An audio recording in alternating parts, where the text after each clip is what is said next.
Sabi nila, kapag araw-araw mo siyang kasama, mawawala na ang kilig. Pero paano kung sa bawat araw, sa bawat paghalimuyak ng bagong lutong tinapay, ang una mong maiisip ay siya? Ako si Sky, panadero sa isang maliit pero paboritong bakery dito sa bayan ng San Lazaro. 7 taon na akong gumigising bago pa sumikat ang araw. Para inid ang masa, painitan ng pugon, at buuin ang mundo ng tinapay. Tahimik lang ang buhay ko noon hanggang sa dumating siya. Si Lex. Bagong hire daw. Tagapunas ng mesa, tagatimpla ng kape, at kung minsan, tagaabot ng ngiti sa mga suki. Pero sa akin, ewan ko ba, simula pa lang, parang hindi lang siya basta seasonal staff. Hindi ko naman siya agad napansin. Oo, pogi siya, moreno, palangiti, at may dimples na parang lalim ng tasa ng kapeng barako. Pero ang pinaka nakakainis sa lahat, madaldal siya. Madaldal siya, ako tahimik lang. Pandesal lang ang kinakausap ko araw-araw. Isang umaga, habang abala ako sa paglilinya ng mga ensaymada, lumapit siya. Kuya Sky, luto na yung cheese roll sa likod, pero nauna muna tong kape para sa'yo. Iniabot niya yung tasa, mainit pa. Wala akong sinabi na gusto ko ng kape. Wika ako. Tapos eto, ngumiti siya. Tapos sabi niya, di wag mo nang sabihin, ako na lang ang mag-aabot palagi. Para akong tinapay, biglang lumambot.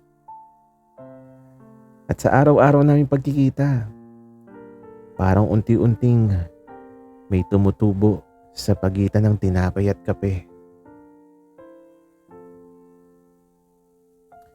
Isang hapon habang magkasabay kaming kumakain ng cheese bread sa likod ng bakery, natahimik siya. Sky. Wala. Ang bango ng tinapay mo. Wika niya. Natawa ako. Tapos sabi ko, kaya mo ba yun sinabi kasi ako rin ang amoy ng tinapay na to? Tapos tumingin siya sa akin ng diretso, walang takot. Sabi niya, oo, sa totoo lang. Hindi ako nagreklamo. Tumigil ang mundo ko saglit. Parang umalsa ang damdamin ko. Pero hindi pa ako handa. Hindi pa ngayon. Tapos tumawa ako. Sabi ko, loko ka talaga, Lex. At tumawa rin siya, pero sa likod ng tawa niya, may naramdaman akong totoo. Hindi lang biro yun. Hindi lang tinapay ang pinainit ngayong araw na to. Pati puso ko. Simula nung araw na yun, naging mas magulo ang umaga ko. Hindi dahil sa tinapay, kundi dahil sa mga ngiti ni Lex. May kakaiba sa kanya. Parang lagi siyang may dalang araw, kahit hindi pa sumisikat. Tapos, kahit gaano kabigat yung tray ng dough sa braso ko, gumagaan kapag sinasabayan niya ako ng kwento. Madalas siyang magtanong ng kung ano-ano. Sky, Bakit parang galit ka sa mantika? Sky, may girlfriend ka na ba dati? Sky, ikaw ba yung nag-drawing ng logo ng bakery natin? Ang ganda kasi. Parang ikaw. Ganun siya. Laging may banat. Laging may sulyap. Laging may dahilan para mapansin ko siya. Ayokong pansinin. Pero araw-araw, siya lang ang nakikita ko. Nasa storage ako nun. Bitbit ang isang tray ng bagong harina nung madulas ako. Literal, aray. Bigla siyang sumulpot. Nahawakan niya ako sa siko bago pa ako tuluyang bumagsak. Mainit ang palad niya. Malamig ang palad ko. Hindi agad binitawan tapos tumingin siya. Okay ka lang? Tumango ako. Napilit tumatawa. Lampa mo pala. Kapag wala ako, Sky. Sabi niya. Sabi ko naman, excuse me, hindi mo kailangang iligtas ako palagi. Sabay iwas ko. Tapos sabi niya, hindi ko kailangan pero gusto ko. Tangina ang kulit. Hindi ko alam kung gusto ko siyang sabunutan o halikan. Pero pinili kong tumalikod. Minsan iniisip ko, bakit ganun si Lex sa akin? Mabait lang ba siya o baka pareho kaming tahimik sa bagay na matagal na namin gustong isigaw. Baka may lihim rin siya tulad ng lihim ko. Na sa tuwing tinititigan ko siya habang ngumunguya ng pandesal, ang iniisip ko paano kung mahal din niya ako?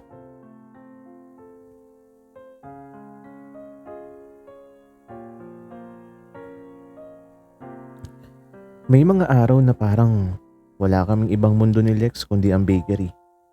Maagang gigising, maghahalo ng harina, magtatawanan sa gitna ng kalat, sabay kakain ng tinapay habang nagpapalitan ng kwento. Madalas niya akong kulitin, pero nitong mga araw na to, mas tahimik siya. Parang may iniisip, parang may iniiwasan. Hindi siya tulad nung dati. Wala na yung mga biglang abot ng kape. Wala na yung sabay namin pagtikim sa bagong lutong pandikoko. Wala na yung good morning sky na parang kanta sa tenga ko. Hanggang hindi ko na natiis. Isang gabi, ako na lang ang naiwan sa bakery. Pinagmasdan ko ang bawat sulok habang hinuhugasan ng mga tray. Tahimik, walang ingay. Pero ang dami kong naririnig sa loob ko. Biglang pumasok si Lex. Pawisan, parang tumakbo. Lex. Tapos ito hinihingal siya. Akala ko malis ka na. Wika ako. Bakit naman? Tapos tumitig siya sa akin. Para may gustong sabihin pero pinipigilan. Maya-maya may binunot siyang maliit na papel mula sa bulsa.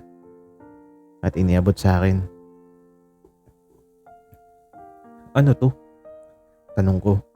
Hindi siya sumagot. Binasa ko ang sulat.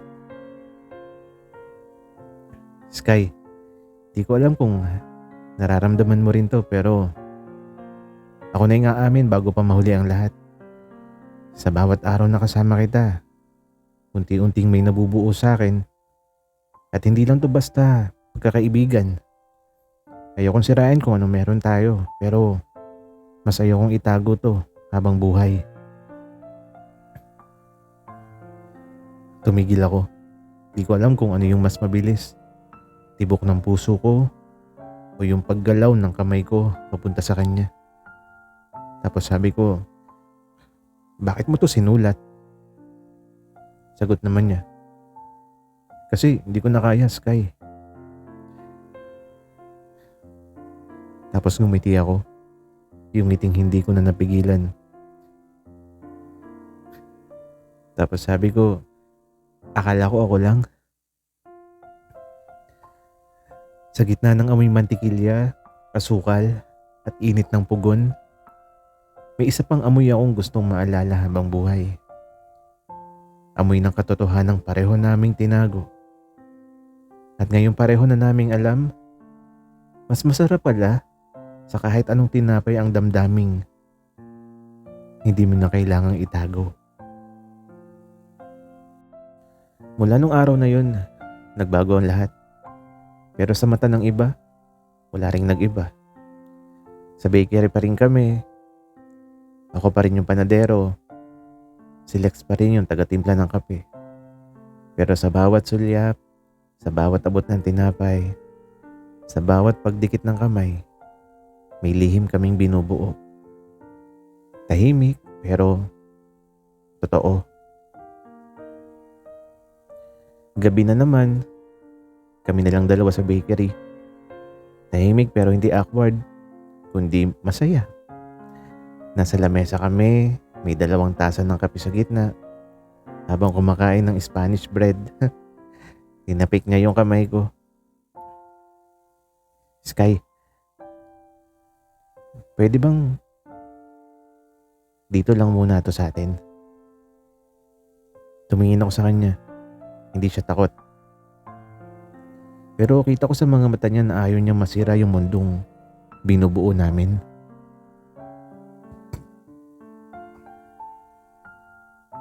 Hindi pa ako ready pagsigawan pero hindi rin ako magsisinungaling sa'yo. Wika niya, tapos kumiti ako. Hinawakan ko yung kamay niyang nasa mesa. Sabi ko, hindi mo kailangan sumigaw. Basta, huwag mo akong bitiwan. May mga pag-ibig na hindi kailangang madinig ng lahat. May mga damdaming mas matamis kapag kayo lang ang may alam. Hindi kami madalas magyakapan, hindi kami PDA, hindi kami Instagram couple. Pero siyang taong kaya kong hintayin hanggang umaga. Siyang taong gusto kong kasama sa bawat batch ng pandesal. At siyang dahilan kung bakit ang mga gabi sa bakery hindi na lang tungkol sa tinapay, kundi sa pag-ibig na dahan-dahang umaalsa.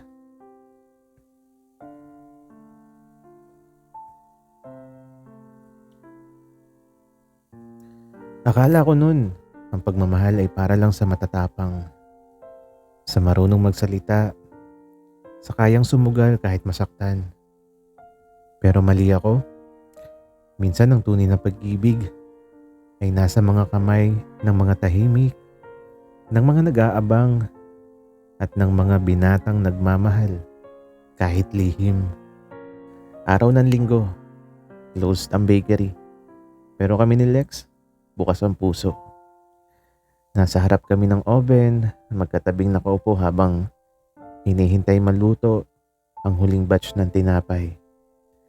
Tahimik lang. Nakapatong ang ulo niya sa balikat ko. Magkahawak yung kamay namin. Walang takot. Kahit bukas ay magbubukas ulit ang mundo. Sky, alam mo kung anong paborito kong parte ng bakery na to? Sabi niya. Yung pugon. Hula ko. Umiling siya, sabay ngiti. Tapos sabi niya, yung panadero. Napatawa ako. Sabay sampal sa braso niya. Bolero ka talaga. Wika ako. Oo, pero totoo yun. Dito ko natagpuan yung taong kaya kong mahalin kahit walang resibo. Kahit walang kasiguraduhan. Tapos eto, tumingin ako sa kanya, diretso sa mata. Wala nang takot, wala nang lihim.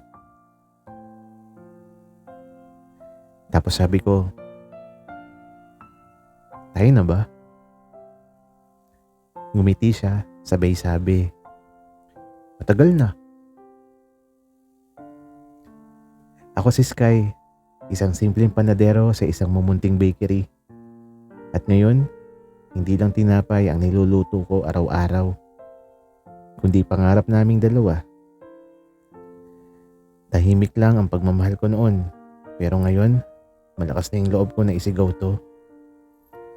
Ako ang binatang panadero at minahal ako ng lalaking hindi ko inakalang darating sa buhay ko. At habang buhay ko siyang bibigyan ng mainit na tinapay. Ako naman ang araw-araw niyang iibigin, kahit walang icing, kahit walang forma. Basta totoo. Salamat sa inyong pakikinig.